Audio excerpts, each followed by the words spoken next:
여리고성 무너지는 특별성의 6째 날로 하나님께 영광 돌리겠습니다. 사도신경으로 신앙 고백 드리겠습니다. 전능하사 천지를 만드신 하나님 아버지를 내가 믿사오며 그 외아들 우리 주 예수 그리스도를 믿사오니 이는 성령으로 잉태하사 동정녀 마리아에게 나시고 본디오 빌라도에게 고난을 받으사 십자가에 못 박혀 죽으시고 장사한 지 사흘 만에 죽은 자 가운데서 다시 살아나시며 하늘에 오르사 전능하신 하나님 우편에 앉아 계시다가 저리로서 산자와 죽은 자를 심판하러 오심이라. 성령을 믿사오며 거룩한 공예와 성도가 설교통하는 것과 죄를 사하여 주시는 것과 몸이 다시 사는 것과 영원히 사는 것을 믿사옵나이다. 아멘. 찬송가 361장 찬양하겠습니다.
오늘의 성경 말씀은 민수기 6장 22절로 27절까지 보시겠습니다.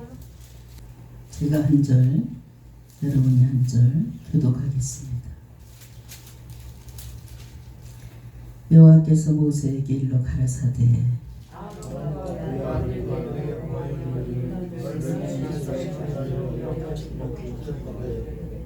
여호와는 내게 복을 주시고 너를 지키기를 원하며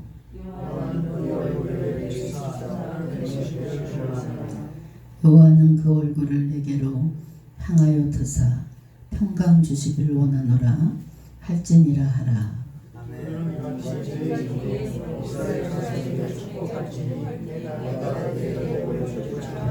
아멘. 기도하겠습니다. 날마다 저희들을 진리의 길로 인도해 주시고 늘 저희들의 삶을 보호해 주시는 능력의 하나님, 구름 기둥과 불 기둥으로 저희들의 인생길을 인도해 주시니 주님 감사합니다. 오늘도 여리고성 특별 성회를 통해서 영광 받아 주시고 저희들에게 한없는 은혜를 베풀어 주시니 주님 감사합니다. 이 밤도 거저왔다 거저가는 심령 한 영혼도 없게 주님 도와주시고 은혜의 도가니로 아버지 넣어 주시옵소서. 불같은 성령을 체험할 수 있는 영권의 밤이 되게 주님 도와 주시옵소서. 오늘도 말씀을 듣는 영안의 길을 열어주시사 오늘의 말씀이 삶 속에서 풍성한 열매를 맺을 수 있도록 주님 함께하여 주시옵소서. 감사드리며 우리 주 예수님의 이름으로 기도했습니다. 아멘. 할렐루야. 오늘 말씀은 복 주시기를 원하신 하나님, 이런 말씀으로 은혜를 나누겠습니다. 이제 미국의 캘리포니아에서 두 친구가 우리 오래간만에 시간이 있으니까 우리 낚시질이나 한번 가자. 그래서 두 사람이 낚시를 갔습니다. 근데 두 사람 다 낚시가 서툴렀지만 그런대로 고기가 제법 잡혔습니다. 그런데 한 친구가 가만히 보니까 고기를 열심히 잡아가지고 조그만 고기는 자기가 가지고 온 바구니에다 담고, 아니 큰 고기를 잡으면 다 그냥 바다에 넣어주는 거예요. 그래서 이 친구가 물끄러미 쳐다보고 있다가, 아니 여보게, 큰 고기를 그 바구니에다 담고 가야지 왜 작은 것만 넣고 큰 고기는 자꾸 도로 돌려보내주냐, 이렇게 물어봤어요. 그랬더니 이 친구 하는 말이야. 우리 집엔 다 그릇이 조그만 것밖에 없고 프라이팬도 조그만 것밖에 없어서 그 그릇에 맞추냐고 큰 고기는 다 놔주는 거라고. 여러분, 얼마나 이게 어처구니 없는 일입니까? 큰 프라이팬 준비를 못했다고 해서 큰 고기를 버리고 작은 고기만 가지고는 어리석은 우리가 보게 됩니다. 여러분, 우리는 이 이야기를 통해서 한 가지 영적인 진리를 깨달을 수 있습니다.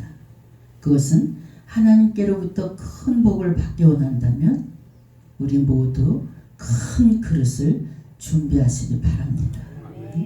우리가 큰 복을 받길 바라면 그릇으로 자기 자신을 복받는 큰 그릇으로 스스로가 만들어야 됩니다. 우리 하나님께서는 이제 복받을 만한 그릇에 복을 부어주시는 하나님이십니다. 하나님의 큰 복이 임해도 그것을 담을 그릇이 못되면 스스로 자기 자신이 어리석은 자가 되는 것을 볼 수 있습니다. 그러므로 여러분, 하나님께서 베푸시는 큰 복을 받아 누릴 수 있는 여러분 자신을 이 시간 준비하시길 주의 이름으로 축원합니다. 오늘 본문 말씀은 하나님께서 아론과 그의 아들들 곧 제사장들에게 이스라엘 자손을 위해서 어떻게 축복을 해야 할지를 가르쳐주는 그런 세밀한 내용입니다.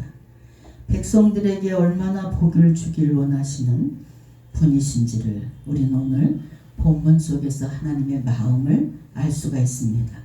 실로 하나님은 우리에게 복 주시길 간절히 원하십니다. 그러나 우리가 꼭 알아야 될 사실은 이제 하나님이 주시는 복을 어떻게 하면 받을 만한 그릇을 준비할까, 이겁니다.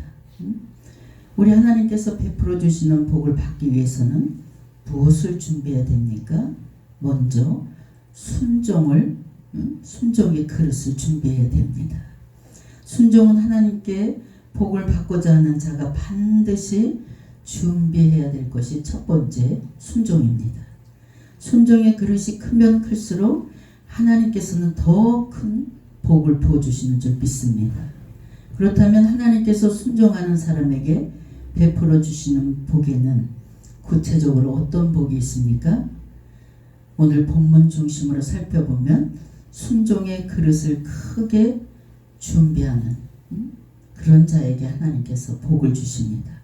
24절을 보면 여호와는 내게 복을 주시고 너를 지키시길 원하며, 여기에서 지키다에 해당되는 언어는 세마르, 인데 이 말은 원래 가시로 울타리를 치다 이런 뜻입니다. 너를 지킨다라는 말씀의 뜻은 모든 악한 세력으로부터 너를 보호하고 지키겠다. 시편 37편 28절에 가난과 재앙과 각종 질병이나 전쟁으로부터 보호해 준다는 뜻입니다.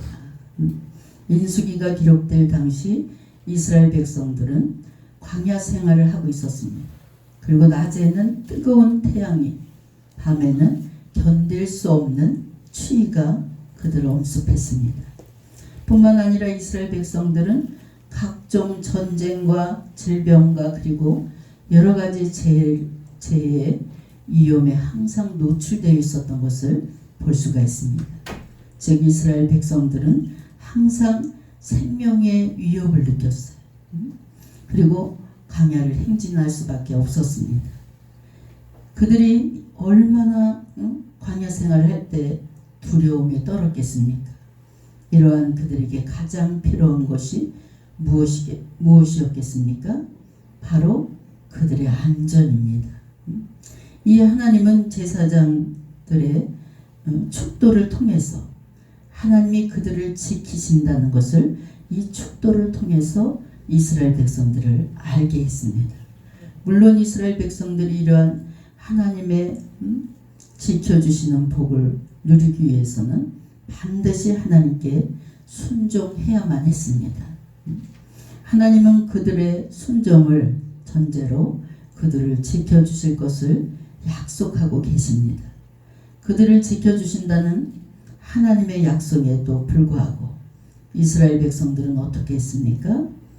광야에 갑자기 나타난 불뱀들이 무서워서 불뱀에 물려서 죽거나 위기를 처하는 것을 민수기 21장 6절에서 우리가 봅니다. 이렇게 불뱀에 물려서 죽게 된 이유가 무엇입니까? 바로 그들이 하나님의 말씀에 순종하지 않았기 때문입니다. 그래서 그들은 하나님을 향해서 원망하고 불평했습니다. 하나님은 우리가 순종하기만 하면 우리를 안전지대로 이끌어 주시는 줄 믿으시기 바랍니다.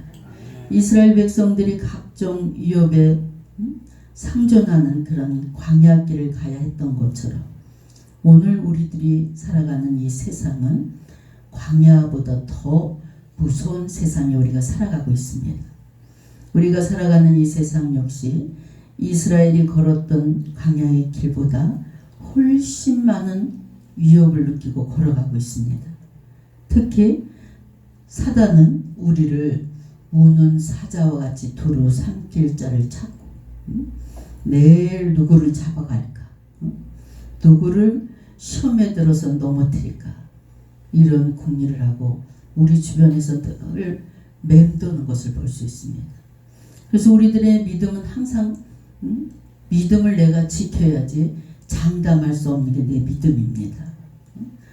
언제 이런 작은 돌풀이에 넘어져서 그냥 시험 들어서 한 15년을 교회 안 다닌 분이 있어요.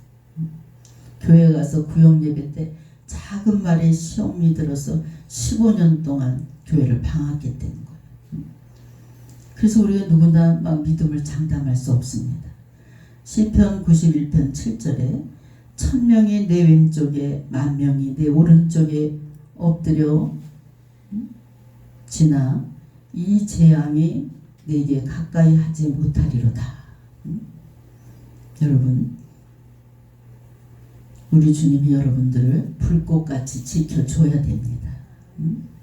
예전에 막 천둥 번개가 치면 막 너무 무서웠어요. 제가 초등학교 때 학교 갔다 집에 가다 보면 막 천둥이 치고 벼락이 치고 막 그래요. 근데 아버지가 늘 저한테 당부하는 게, 야, 벼락이 막 치고 천둥이 치면 절대 다리 밑이나 나무 밑에 들어가면 안 돼. 그 밑으로 숨으면 안 돼. 이것을 저에게 가르쳐 주셨어요. 그런데 요즘엔 천둥 번개 그 벼락보다 더 무서운 게 있잖아요. 재해로 얼마나 많은 사람이 죽어가고 있습니까? 지진으로 인해서 요즘엔 지진이 와도 그냥 몇십만 명을 죽게 하는 그런 지진이요. 태풍이 와도 그냥 한 나라를 또 나라 절반을 막 쓸어가는 그런 무서운 태풍들이 지금 다 준비되어 있습니다. 그래서 요즘 사람들은 출근할 때 꼭 다녀오겠습니다 이렇게 인사를 해요.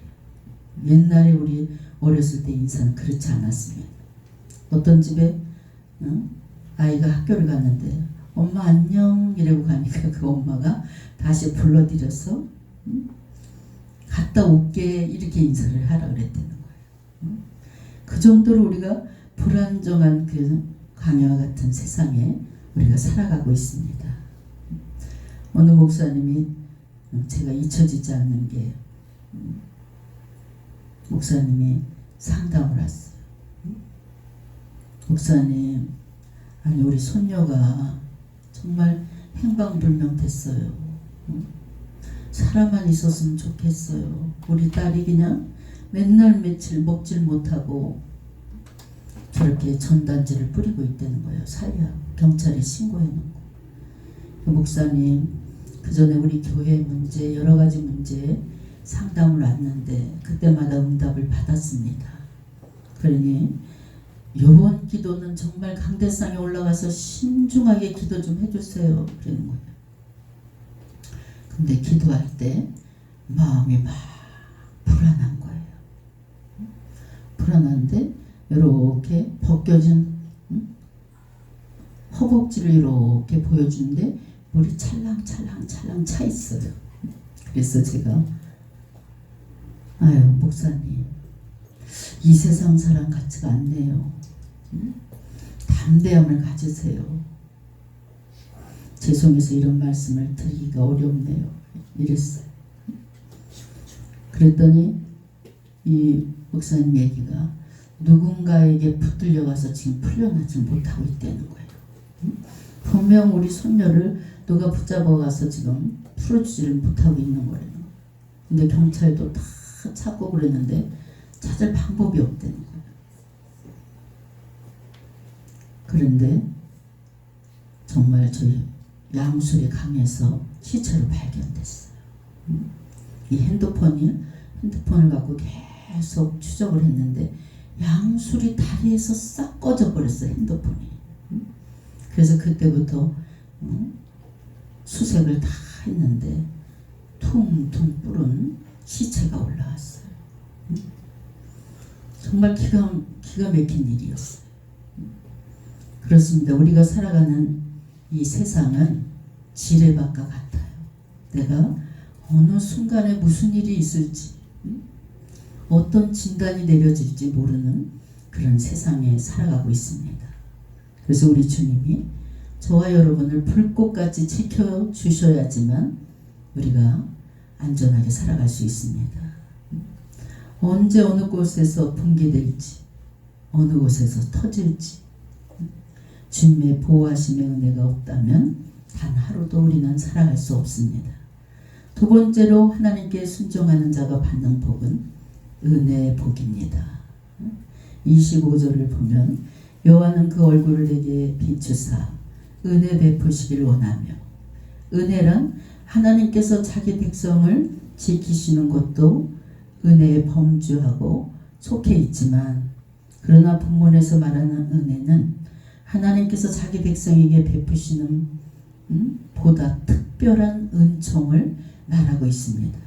예를 들면 아무것도 먹을 양식이 없고 마실 물도 없는데 이제 광야에서 만나와 메추라기를 내려주셔서 배불리 먹게 해주시고, 또 반석에서 물이 나오게 해서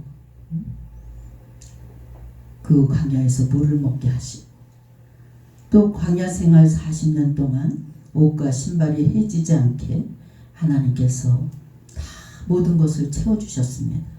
즉 하나님께서 당신의 백성들의 삶을 살아감에 있어서 필요한 모든 것을 다 공급해 주신 줄 믿으시기 바랍니다. 이러한 은혜는 너무나 중요한 겁니다. 사실 우리는 하나님의 은혜가 없다면 단 한순간도 살 수가 없습니다. 우리가 먹고 마시고 또 입고 씻는 것 모든 것 다 우리의 모든 필요한 것을 하나님의 은혜로 우리가 공급받게 되는 줄 믿으시기 바랍니다. 사실 우리가 필요한 모든 것은 바로 여러분의 생업의 터전 위에서 여러분들이 노력해서 내가 벌어서 내가 산 거다. 이건 그래서 다 내 거야 이러는 분들이 있겠지만 그 또한 하나님께서 은혜를 베풀어 주시지 않으면 우리가 늘 제가 말씀드리지만 수저도 들 수 있는 힘을 주셔야지만 수저를 들 수 있습니다. 그래서 우리가 살아가는 모든 일상생활에 필요한 모든 것은 하나님께서 공급해 주시는 은혜인 줄 믿으시기 바랍니다. 우리가 살아가면서 또 불순종함으로 각종 고통과 고난을 받게 되고 하나님의 은혜와 축복을 받지 못하는 경향이 얼마나 많은지 모릅니다. 성도 여러분, 우리는 될 수 있으면 하나님이 싫어하는 짓은 하지 말아야 됩니다. 또 무조건 우리는 순종하는 삶을 살아가는 믿음의 훈련이 되어 있어야 됩니다. 믿음으로 순종하면서 살아가는 성도에게는 삶 속에서 생각만 해도 하나님께서 채워주십니다. 또 은혜를 날마다 어쩌다 특별한 일만 있으면 은혜를 체험하는 것이 아니라 하루 종일 날마다 하나님의 은혜를 여러분 삶 속에서 체험하게 됩니다. 성도 여러분, 하나님께서는 이스라엘 백성들에게 은혜를 베풀어 주신 것처럼 오늘날에도 얼굴을 우리에게 비춰주시면서 은혜를 베풀어 주십니다. 우리에게 비추시고 은혜 주기를 원하지만 우리가 외면을 하고 또 그 은혜를 외면을 해버리면 받을 수 없다는 것입니다. 하나님께 순종하지 않는 자에게는 하나님의 은혜가 임할 수가 없다는 것입니다. 여러분, 날마다 순종의 삶으로 그 얼굴을 우리에게 비춰주시는 하나님께 여러분 초점을 맞추시고 은혜로운 삶을 살아가시길 주의 이름으로 축원합니다.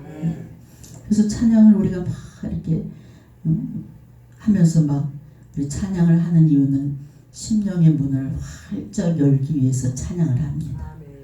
근데 찬양을 하면서도 어떤 사람들은 막 얼굴에 강체가 나고 은혜를 충분히 받는 이유는 우리가 믿음 생활을 할 때 하나님을 진심으로 사랑해야 돼요.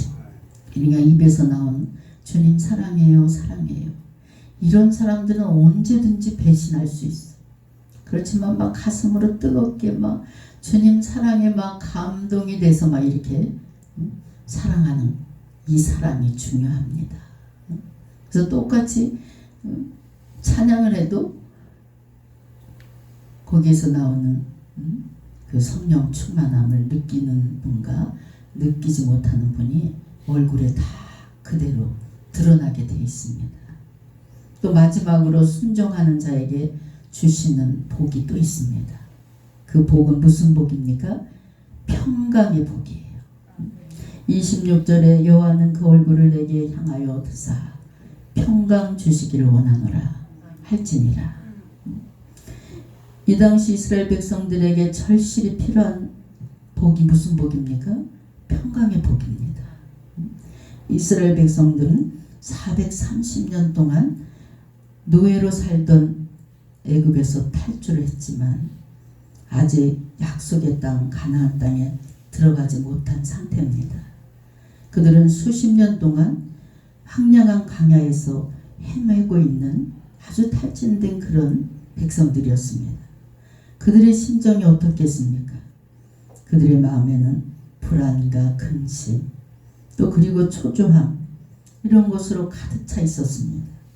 그래서 그들은 평강을 얻기 위해서 하나님께 간절히 기도했던 것을 볼 수 있습니다. 바로 그러한 그들에게 하나님께서 평강의 복을 주실 것을 제사장들에게 축도를 통해서 약속하고 계시는 줄 믿으시기 바랍니다. 여러분, 많은 돈이 있고 권세가 있고 이러면 내 마음에 늘 강같은 평화가 찾아올 것이다. 이렇게 생각하는 분들이 있습니다. 그 마음의 두려움과 불안함, 여기에 많은 재산을 가졌다 할지라도 그런 불안함에 매여서 살아가는 그런 불쌍한 영혼들이 너무나 많습니다. 큰 집에서 호화롭게 살아가고 없는 것 없이 다 갖추고 살아가는 집. 야, 저 집은 항상 가정이 평안하고 참으로 부럽다.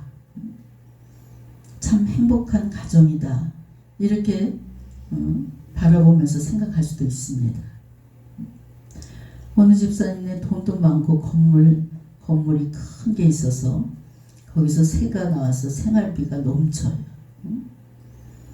참 남편도 아주 고위 공직자고 또 이 집사님은 고등학교 선생님이고 부러울 게 없는 거예요. 근데 제가 이렇게 보니까 잠을 못 자고 늘 불안하고 빌딩 옆을 못 지나가는데 그 빌딩이 무너질까 봐 겁이 났어요. 여기 보니까 공황장애가 엄청 심하게 왔어요. 진짜 공황장애는 굉장히 무섭습니다. 그 키가 큰 분이 40kg도 안 나갔어요. 목사님, 우리 집에 한 번만 와주세요. 우리 부목사님하고 둘이 신방을 갔는데 집을 못 찾겠는 거예요.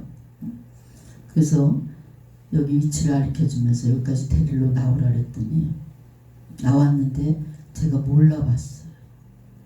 그 집에서 신방을 하는데 이 컵에 물 한 잔을 자기 입으로 못 갖다 대. 흔들렸어. 누가 먹여줘야 돼. 가족들은 다 남편 출근해야지, 아이들은 학교 가야지. 하루 종일 혼자서 아무것도 못 먹는 거예요. 집사님, 성가대를 하면 뭐합니까? 성가대에서 서너 번 그냥 응급실로 실려갔대. 성가대 앉아가지고 찬양하다 숨이 탁 막혔어. 무엇이 두렵습니까? 믿음이 부족해서입니다. 하나님께서는 공황장애는 찬양밖에 없어요. 하나님께서 40일 작정 기도에 여리고성 특별성에 일주일 참석하신 분들은 참으로 대단한 분들이. 이분이 그냥 40km밖에 안 되고 힘이 없는데도 그냥 길을 쓰고 택시 타고 가고 택시 타고 오고 이러면서 작정을 했어요. 여리고성 특별성에 일주일에 하나님께서 싹 고쳐주셨어요. 그래서 다시 교사 생활을 했습니다. 여러분, 이분은 10년 후에 일어날 일도 걱정해. 이런 분들의 특징이 미리 걱정 근심에 쌓여서 잠을 이루지 못하고 계속해서 수면제가 하나에서 두 알 이렇게 늘어갔습니다. 넓은 집에 살고 부자로 살면 무슨 소용이 있겠어요.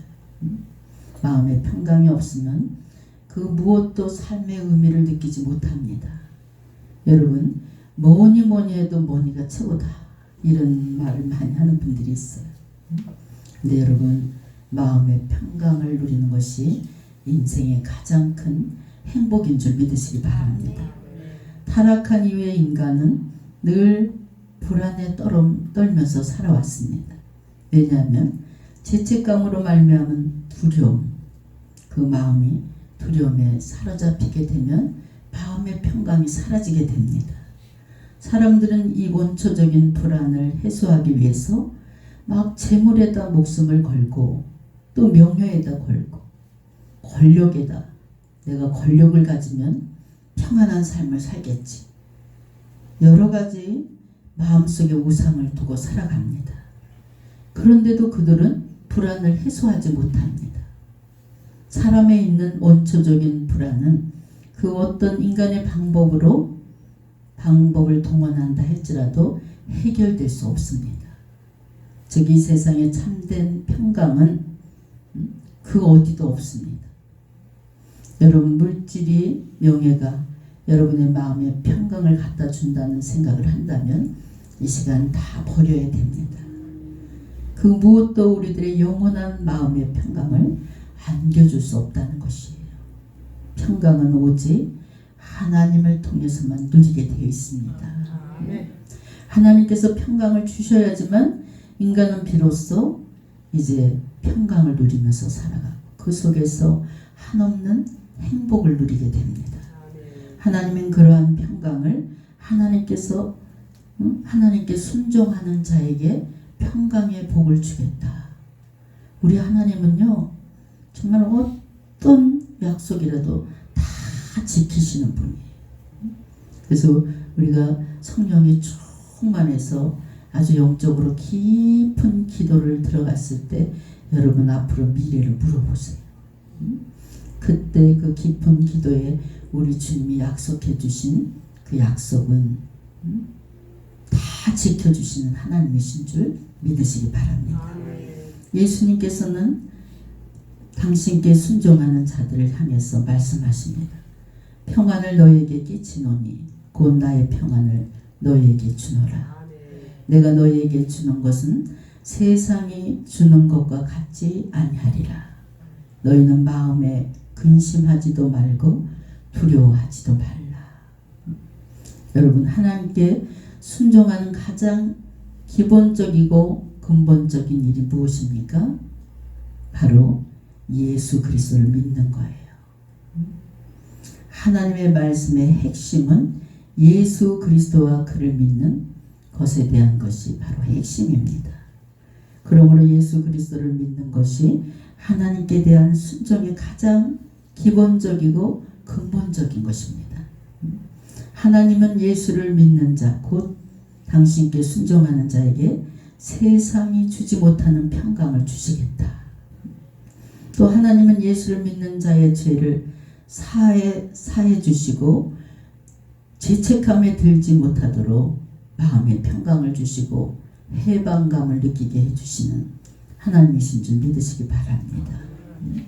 여러분 하나님께 순종함으로 근원적인 마음의 평강을 누리면서 살아갈 수 있는 여러분 되시길 주의 이름으로 축원합니다.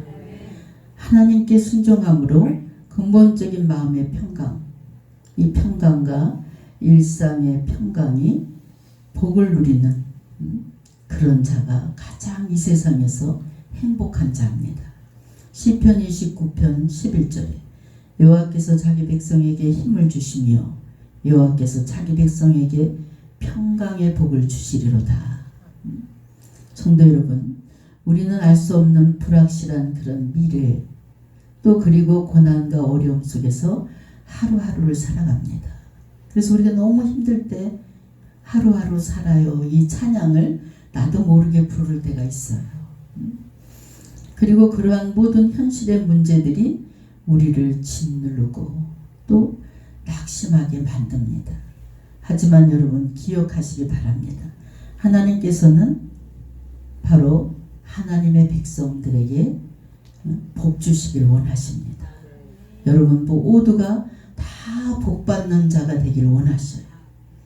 오늘날 하나님께서는 하나님의 자녀들에게 정말 하나님의 자녀들이 세상의 모든 것을 다 누리면서 다스리면서 살길 원하십니다.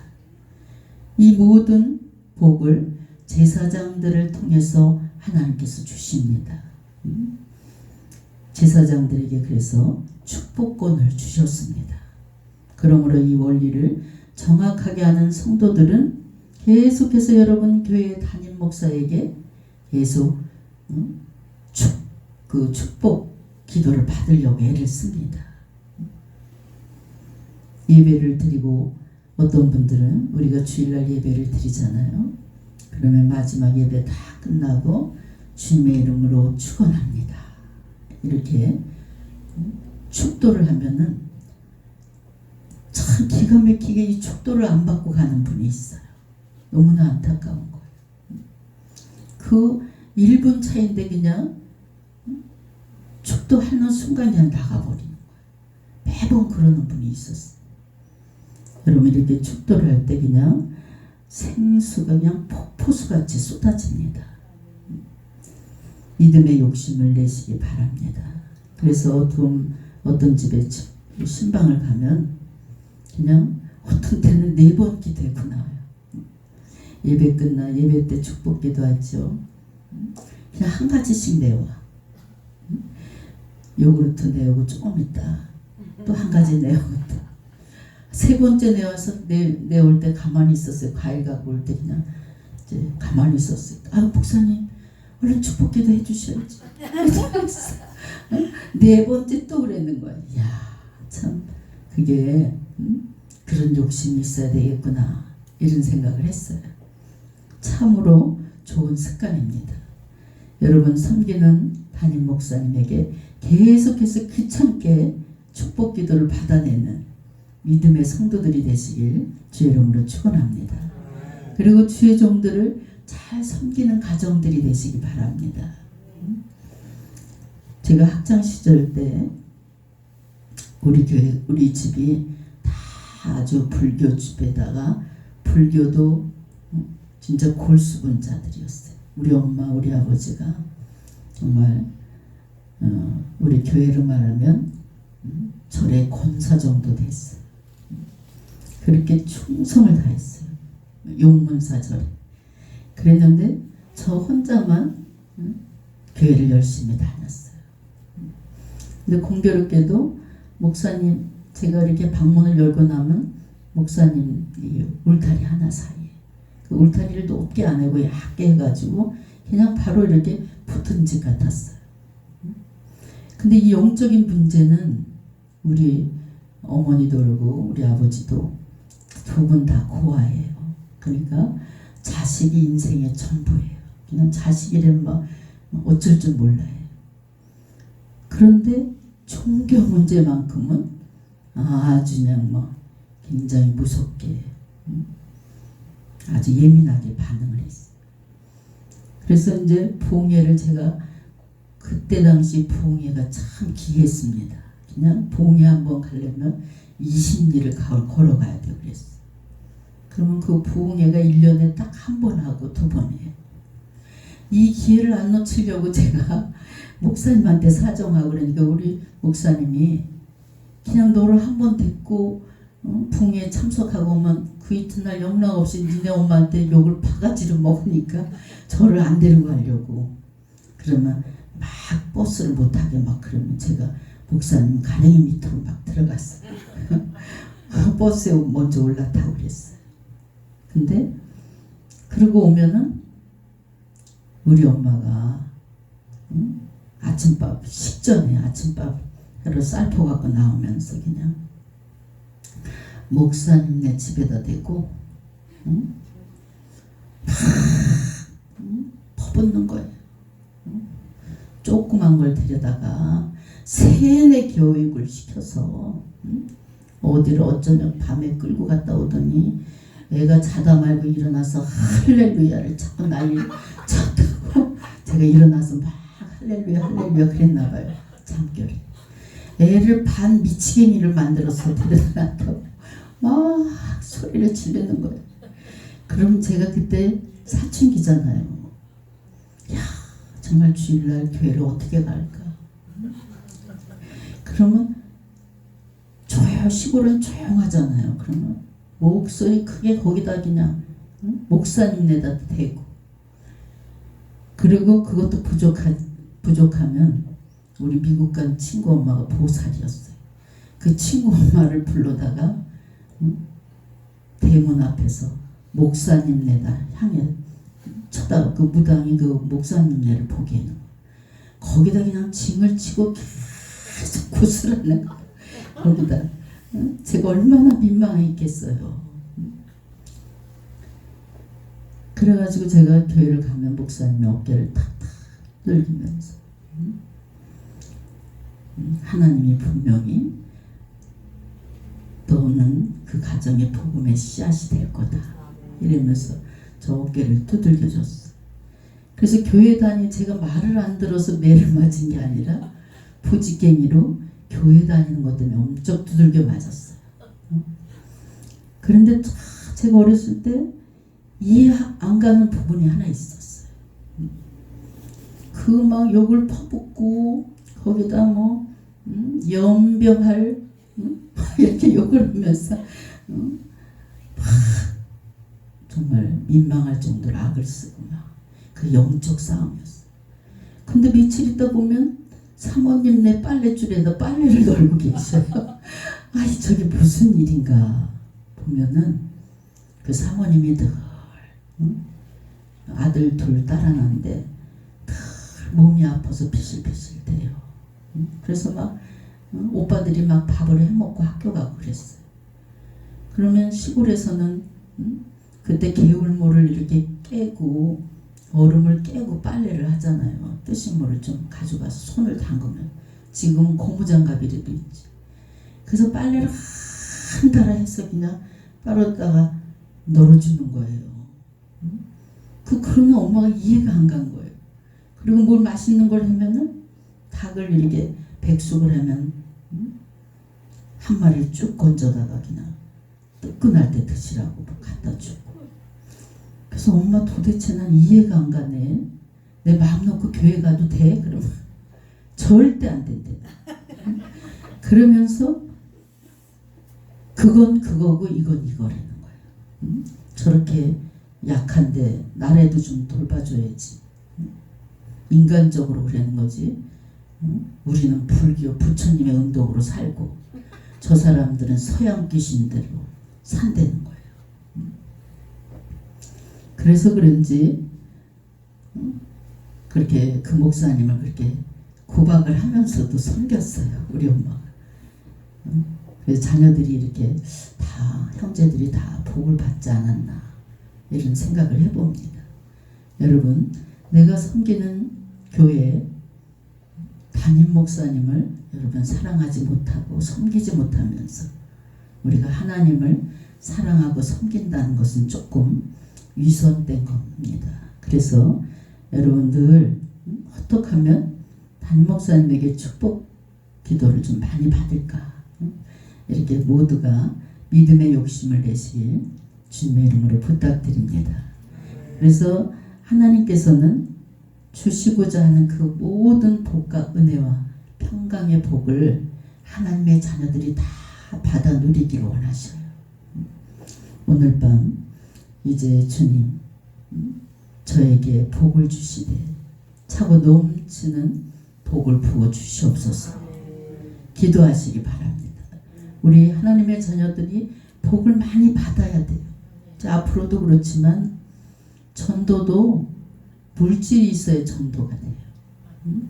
제가 이번 코로나를 통해서 아무리 능력 있는 교회라 할지라도 또 능력 있는 목회자라 할지라도 물질이 없으면 교회 문이 닫히는구나. 우리 중량구 일대 300개 교회가 문을 닫았다는 소리를 듣고 정말 가슴이 너무 아팠습니다. 교회가 부흥되고 교회가 잘 되기 위해서는 성도들이 모두가 다 부자가 돼야 됩니다. 하나님의 복을 받아야 됩니다. 그래서 하나님의 복을 사모하시고 우리 주님은 복 주시기를 원하십니다. 그래서 정말 그 모든 복을 부여받고 또 은혜와 평강의 복까지 부여받는 여러분의 가정이 되시길 주의 이름으로 축원합니다. 기도하겠습니다. 복주마 약속하시고 하나님의 뜻에 순종하는 자에게 넘치는 복의 복을 부어주시는 주님, 또 불꽃같이 저희들을 지켜주시고 보호해 주시는 주님 감사합니다. 저희들 날마다 베풀어 주신 하나님의 은혜에 감격하며 감사하며 살아갈 수 있는 성도들이 되게 주님 도와주시옵소서. 또한 마음의 평강을 주시고 늘 누리는 하나님께서 주시는 자유함을 누리는 성도들이 되게 주님 도와주시옵소서. 감사드리며 우리 주 예수님의 이름으로 기도했습니다. 아멘.